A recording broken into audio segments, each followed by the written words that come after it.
Halo semuanya, kembali lagi di channel Sun Cinema. Semoga kalian selalu dalam keadaan sehat dan diberkati dengan rezeki yang berlimpah. Pada video kali ini saya akan menceritakan alur film yang berjudul The Day After Tomorrow yang dirilis di tahun 2004. Film ini sendiri menceritakan tentang umat manusia yang harus sekali lagi menghadapi bencana zaman es yang disebabkan karena mencairnya es di kutub utara akibat efek pemanasan global. Sebelum kita masuk ke alur filmnya, saya ingin mengingatkan kepada kalian yang belum menonton filmnya. Ada baiknya kalian menonton terlebih dahulu, karena sudah pasti menonton film secara utuh akan memberikan pengalaman yang berbeda. Kalau sudah, mari kita langsung ke alur cerita filmnya.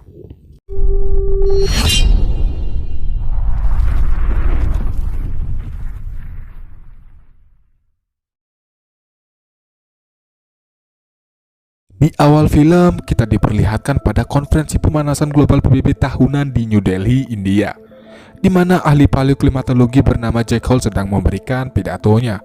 Ia memperingatkan kepada para delegasi bahwa bumi akan segera menghadapi bencana kutub yang akan mengubah segalanya menjadi es. Ketika beberapa delegasi menanyakan tentang waktu yang tersisa, Jack menyebutkan bahwa mungkin perlu waktu berabad-abad. Tetapi jika penggunaan bahan bakar fosil tidak dikurangi, maka cucu mereka lah yang akan menghadapi konsekuensinya. Setelah konferensi, Jack bertemu dengan perwakilan dari National Oceanic and Atmospheric Administration bernama Terry Rapson, dan keduanya pun mulai mengobrol tentang temuan mereka masing-masing. Saat mereka berdiskusi, salju turun dengan lebat, menyiratkan bahwa perubahan iklim telah dimulai. Selama beberapa minggu ke depan, kondisi cuaca yang aneh menyerang berbagai belahan dunia. Di Jepang misalnya, batu es sebesar balok mulai berjatuhan dari langit, yang menyebabkan beberapa orang tewas. Hujan es tersebut adalah yang terbesar yang pernah tercatat dalam sejarah.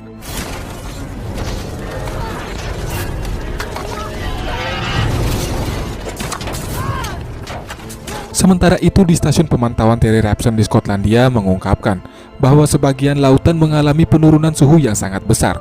Penurunan yang begitu tiba-tiba dan misterius ini menyebabkan sinyal komunikasi yang ditempatkan di sana langsung membeku.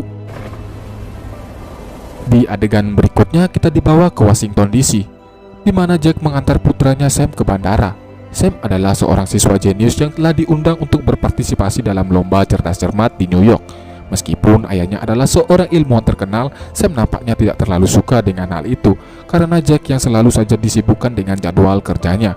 Meskipun demikian, ia meyakinkan Sam bahwa setelah pensiun nanti ia akan memiliki semua waktu untuk keluarganya. Ketika Sam bersama dengan sahabatnya Laura dan Brian tiba di New York, mereka melihat sekawanan besar burung yang terbang ke arah barat, seolah-olah mereka sedang mencoba melarikan diri dari sesuatu.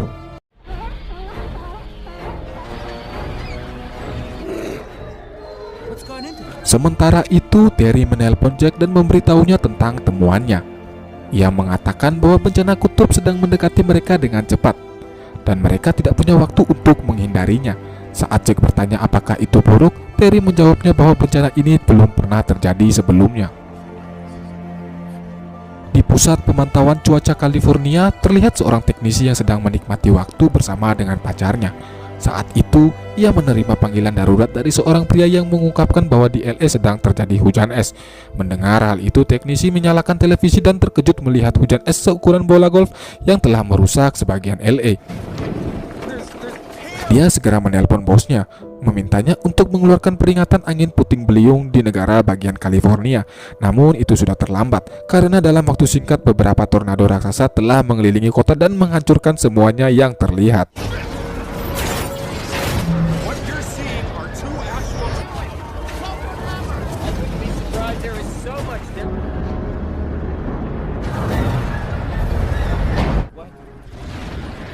Karena itu, rapat darurat pun diadakan di Washington DC.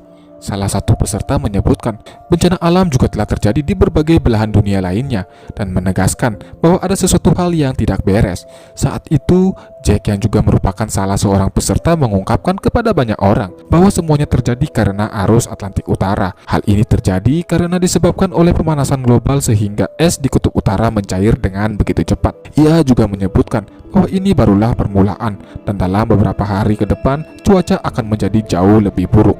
Jack kemudian bertemu dengan wakil presiden dan mencoba membuatnya mengerti bahwa situasinya saat ini sangat kritis. Ia menyebutkan bahwa ledakan kutub mungkin terjadi dalam waktu dekat, sehingga evakuasi massal di negara bagian utara sangat diperlukan. Namun sang wakil presiden tidak menganggapnya serius dan pergi begitu saja. Di Inggris, salju mulai turun dengan kecepatan tinggi. Jadi 3 helikopter dikirim ke istana kerajaan untuk menjemput sang ratu. Namun dalam perjalanannya, mereka melewati badai dahsyat yang menyebabkan peralatan mereka membeku seketika. Dalam waktu singkat, baling-baling helikopter juga berhenti bekerja dan ketiga helikopter itu pun jatuh ke tanah.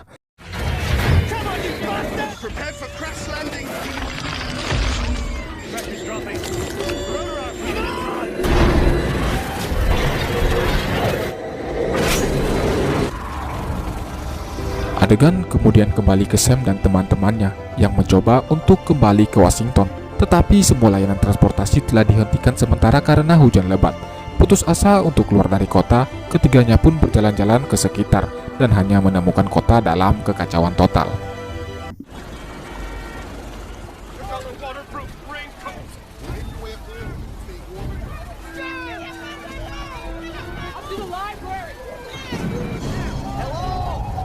Saat itu, tsunami besar muncul entah dari mana dan mulai menyapu tempat itu. Gedung-gedung pencakar langit, bahkan patung Liberty ditelan seolah bukan apa-apa. Sam dan kelompoknya yang melihat bahaya akan datang bergegas menyelamatkan diri ke aula perpustakaan nasional.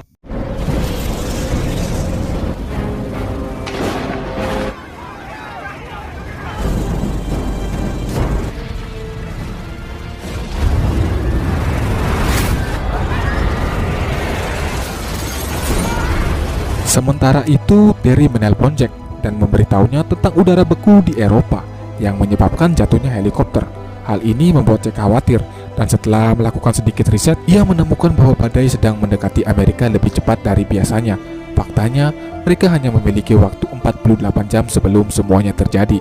Setelah itu, ia pun membuka ramalan cuaca yang menunjukkan bahwa 3 sistem cuaca besar yang sedang terbentuk di berbagai belahan dunia, yang semakin hari semakin membesar. Hal itu pun telah terjadi di negara-negara Eropa. Di sisi lainnya, Sam mati-matian mencari telepon di perpustakaan. Setelah beberapa saat, ia turun ke lantai dasar dan menemukan telepon yang hampir tenggelam di dalam air. Ia pun berenang menuju ke telepon itu dan kemudian menelpon orang tuanya. Jack sangat senang mengetahui bahwa putranya masih hidup dan kemudian memberinya instruksi untuk tetap tinggal di perpustakaan dan menunggu badai berlalu. Karena jika ia keluar, maka Sam akan langsung mati membeku. Mendengar hal ini, Sam menjadi khawatir, tetapi Jack menghiburnya dengan mengatakan bahwa ia akan segera datang untuk menyelamatkannya.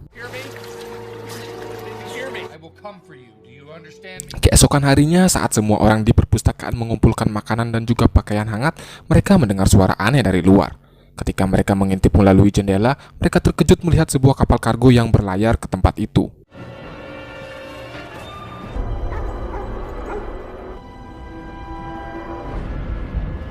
Di Washington, Presiden sedang mengadakan rapat, dan Jack ditugaskan untuk memberi pengarahan tentang keadaan situasi.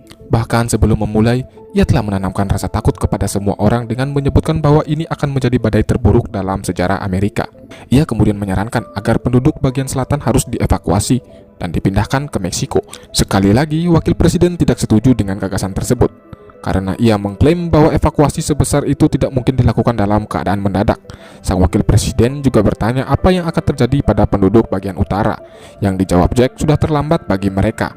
Hal terbaik yang dapat mereka lakukan adalah tetap berada di rumah dan menunggu badai mereda. Anehnya, presiden malah menerima saran dari Jack dan memerintahkan penjaga nasional untuk mengevakuasi penduduk negara bagian utara yang tersisa menuju ke selatan. Setelah itu, Jack pun memulai perjalanannya menuju ke New York untuk menjemput putranya. Dalam perjalanannya, ia ditemani oleh rekan dan juga sahabatnya yang bernama Frank dan juga Jason. Di New York, orang-orang dalam perpustakaan melihat sekelompok orang yang sedang berjalan di atas jalanan beku dan menyimpulkan bahwa mereka sedang mengungsi ke wilayah yang belum terkena bencana. Akibatnya, mereka pun memutuskan untuk pergi keluar sebelum salju turun lagi. Sam yang mengetahui tentang bahaya yang akan datang mencoba memperingatkan mereka semua, tetapi tidak ada satupun yang menghiraukannya. Semua orang pun meninggalkan perpustakaan, kecuali grup Sam dan beberapa orang lainnya. Setelah itu, Sam dan kelompoknya memutuskan untuk menelusuri seluruh gedung untuk mencari makanan. Mereka juga mengumpulkan beberapa buku untuk dibakar di perapian.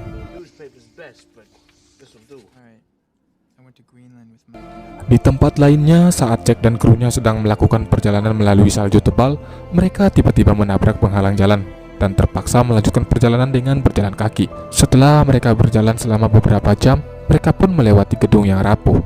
Namun sayangnya, Frank memecahkan kaca dan kemudian terjatuh. Ia pun segera ditangkap dengan tali penyelamat dan kedua temannya menahannya. Tetapi pada saat itu kaca pun mulai retak. Karena tak ada pilihan, ia memilih mengorbankan dirinya agar teman-temannya dapat melanjutkan misi mereka. Di perpustakaan, Laura tiba-tiba mengalami demam dan kemudian pingsan. Mereka pun mulai mencari penyebabnya dan menemukan bahwa Laura memiliki luka di kakinya yang mungkin telah terinfeksi. Salah seorang wanita dari kelompok itu yang kebetulan adalah seorang petugas medis menyebutkan bahwa Laura membutuhkan suntikan penisilin segera atau kakinya harus diamputasi. Sam pun memutuskan untuk menjelajah ke kapal kargo terdekat berharap kapal itu berisi obat-obatan. Saat ia akan pergi, Brian dan juga seorang pria lainnya juga memutuskan untuk menemaninya. Sementara itu, sang wakil presiden kini ditempatkan di pangkalan militer setelah mengetahui bahwa presiden mengalami kecelakaan dan meninggal pada saat dievakuasi. Lebih buruk lagi, para peneliti juga menemukan bahwa badai kini telah bergeser ke New York City. Di tempat lainnya, Jack dan Jason perlahan bergerak maju ke tujuan mereka. Namun sayangnya, Jason ambruk akibat kelelahan. Jack pun terpaksa menggendong temannya itu. Di perpustakaan, ketiganya akhirnya keluar dan menuju ke kapal kargo. Namun di sepanjang jalan, aroma mereka tertangkap oleh sekawanan serigala lapar. Mereka bertiga pun memasuki dapur kapal kargo dan menemukan beberapa penisilin di sana. Mereka kemudian melihat-lihat tempat itu untuk mencari beberapa persediaan lagi. Tapi tiba-tiba mereka langsung diserang oleh sekawanan serigala itu.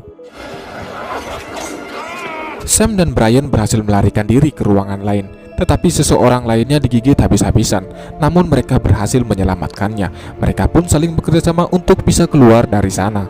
Sam yang melihat keluar dan melihat langit yang cerah menyadari bahwa kini badai sedang mendekati mereka dan mereka tidak punya cukup waktu lagi.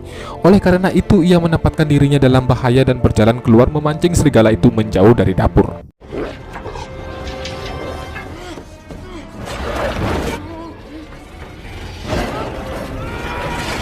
Di sisi lainnya, saat Jack menyeret Jason melalui salju yang tebal, ia melihat badai yang mendekat dengan kecepatan tinggi.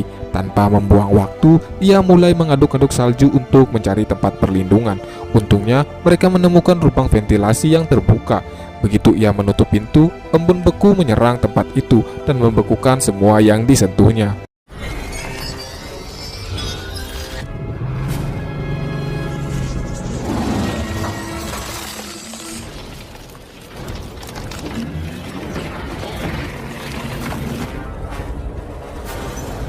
Sementara itu, Sam dan yang lainnya juga mencapai perpustakaan tepat pada waktunya. Mereka pun kemudian berusaha untuk menjaga agar api tetap menyala, karena itu adalah satu-satunya yang dapat menyelamatkan mereka dari dingin yang brutal.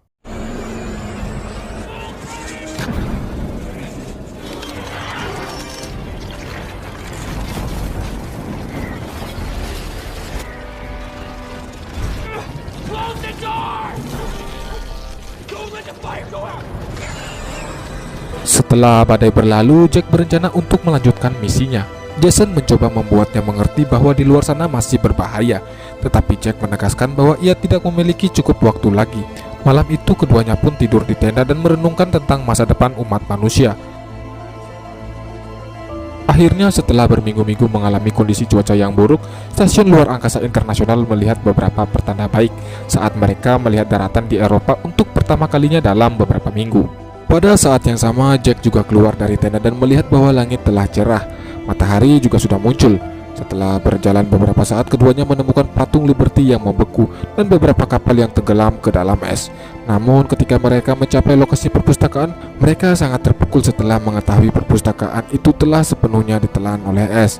Dengan semua harapan yang kini telah hilang, keduanya bersiap untuk pergi saat itu juga. Akan tetapi mereka melihat celah kecil di balik salju. Tanpa membuang waktu, Jack memasuki perpustakaan melalui celah itu dan diikuti oleh Jason. Keduanya pun mulai mencari keberadaan Sam. Ternyata Sam dan kelompoknya masih hidup berkat perapian yang selalu dijaga. Dengan ini, Jack dan Sam akhirnya bertemu setelah berminggu-minggu terpisah. di tengah kondisi cuaca yang sangat mengerikan.